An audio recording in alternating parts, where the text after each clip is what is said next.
Meanwhile, the presidential candidate of the African Democratic Party in the 2023 election, Dumebi Kachikwu, has reacted to the adoption of the party by the opposition coalition led by former Vice President Atiku Abubakar and others.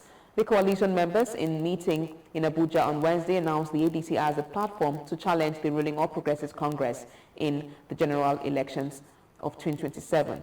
The group also announced former Senate President David Mark as interim national chairman of the ADC, with former Osun State Governor Ralph Aregbesola appointed as the party's interim national secretary. Reacting to the developments in a statement, Kachikwu said that he is watching the announced takeover of the ADC leadership by the coalition with amusement. He claimed that the coalition is dealing with the former leadership of the party led by Ralph Nwosu. According to him, the tenure of the Nwosu-led executive of the ADC ended on August 21, 2022. Kachikwu berated the coalition group, saying that they represent a bad chapter in Nigeria's past. He, however, said that if they want to join the party, they should do so through the front door. He said that Nigerians yearn for a new Nigeria that thrives on meritocracy and de-emphasizes tribe and religion. Dear ADC family and fellow Nigerians, it's with the greatest amusement that I watch the former Vice President Atiku Abubakar-led group announce their takeover of the national leadership of the African Democratic Congress. As is expected, I have been inundated with a lot of calls and messages seeking my reaction to the unfolding dramedy. The facts of the matter are as follows. The Atiku-led group are in some form of alliance with the former leadership of the party led by Ralph Nwosu.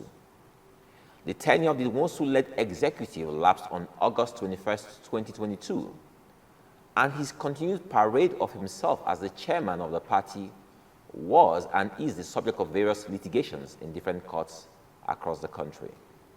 From the foregoing, I want to then pose the following questions. Can you build something on nothing? Can you shave a man's hair in his absence? Can you enter a man's house through the back door and declare yourself the landlord?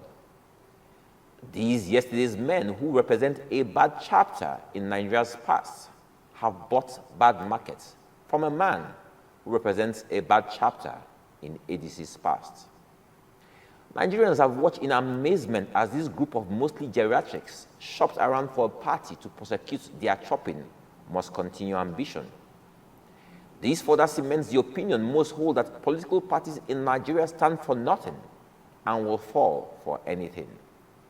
They have told us that they are fighting for the rights of ordinary Nigerians and that they are on a rescue mission.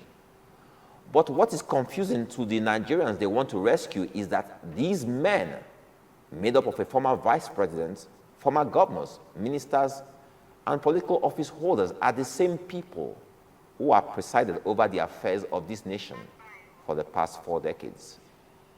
We have absolutely nothing to show for their decades of leadership other than being seen as a nation divided by tribe and religion and thriving in mediocrity.